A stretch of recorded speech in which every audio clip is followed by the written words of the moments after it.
Hey everyone, let's take this 2024 Toyota Tacoma SR5 on a quick drive. Talk about some of the driving characteristics of it.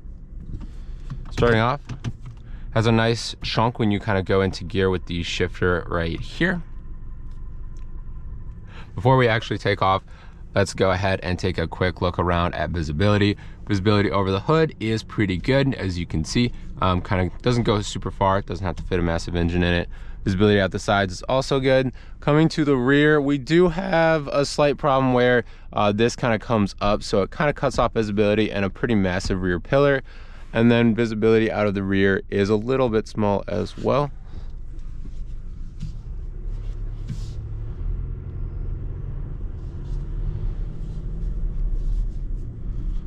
We do have a very nice steering wheel for a base level truck. It is heated and leather wrapped, and I particularly like this massive trunky spot down at the bottom where you can kind of hold like this. Pretty sure they were definitely targeting that feel when they were designing the steering wheel, and they definitely delivered. Engine wise, this 2.4 liter 4-cylinder has a twin scroll single turbo, which means it spins up pretty fast and then stays relatively consistent. It's a little grainy feeling, a little sounding as well. It's not the smoothest operator of all time. It does feel like it has pretty good power.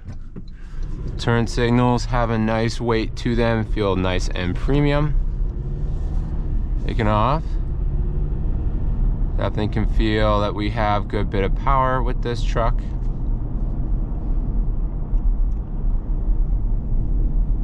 Feels nice and well put together. No squeaks or rattles. It does only have 661 miles on it right now, so that's to be expected, especially with it being a Toyota. One interesting thing that I did notice is it does let you know on the inside if you're braking, so there will be little red lines right there. As you can see, light off the brake, goes away.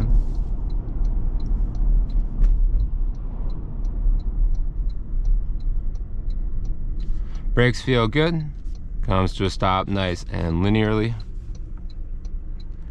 Cabin ergonomics are pretty good as well.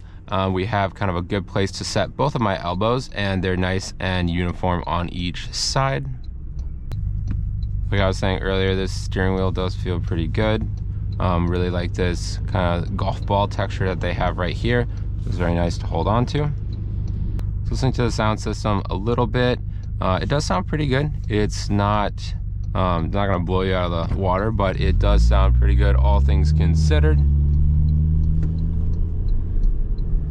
Also pretty cool that it has the option of this JBL speaker right here, which will go ahead and pop out if you push that button right there. Always have a portable speaker with you. Going over some bumps, feels like the body's pretty well connected. Typically when driving trucks, you kind of have that little bit of disconnect between the front, the cab, and then the box in the rear. This one doesn't feel like it has that near as much. The cab mounts are pretty good in terms of giving good isolation while remaining feeling like it's connected. This display right here in front of me is very nice and high resolution. Looks very good. And it's very cool to see that they contain all of the safety suite, so the adaptive cruise control and the auto hold and all of those things. Transmission shifts nice and crisply. It's a little over eager at some points. If I give it just a little bit more gas, it'll kind of downshift relatively heavily, which is strange for a vehicle in 2024. Most are geared more towards gas mileage. That seems geared more towards responsiveness. But that's not a bad trait to have. I'd rather have that than a complete lack of willing to downshift. So it's definitely a better problem than the inverse. But it does seem like it's just a little overly calibrated towards that spectrum. Having a longer bed on this one, it has the 6-foot bed instead of the 5-foot bed, means that it has pretty good ride quality. And since you're kind of stretching out your entire thing over that longer wheelbase, it definitely soaks up those bumps a little bit better for you. We're pretty isolated as well, even though this has more of a street spec tire. They're I mean, there's little to no noise. It does only have like 600 plus miles on it, but it feels pretty good, and it's pretty isolated away from that. It sounds like it has, honestly, like acoustic glass. Not sure if that's true or not, but just first glance, first sound, I guess, does seem like that's the case. Let's go ahead and hop on the highway and get a quick feeling of how it performs in that area. I'm not gonna give it the beans too much because it's not fully broken in just yet, out of respect for the owner of this particular truck. One of the biggest things that I really like about the SR5 and just kind of this generation, while it is a little bit more expensive with a sticker price for this one being $46,444, you do get quite a bit of features for that money, namely this premium sound system, the rear power window in this one, rear power sliding window, let me clarify there.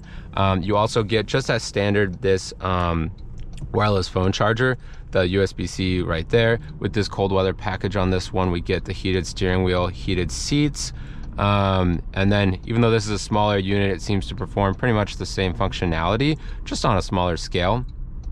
And just overall, I mean, it seems like it's a pretty good value for the money, even though it is kind of the baser truck, and you know, when you're looking on the outside, it's not quite as visually pleasing maybe as some of the higher trims, or have quite as many features. It still has quite a few features for this price point, and especially if you can get this particular one under MSRP by a little bit, I think it's a great value at that point. Considering Toyota's reliability, long-term resale value as well, it's definitely a pretty good investment, most things considered. Hopping onto the highway here, let's go ahead and get it up to speed. Feel how this engine performs.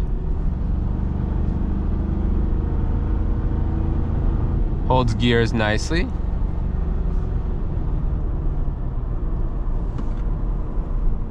Handles like a truck.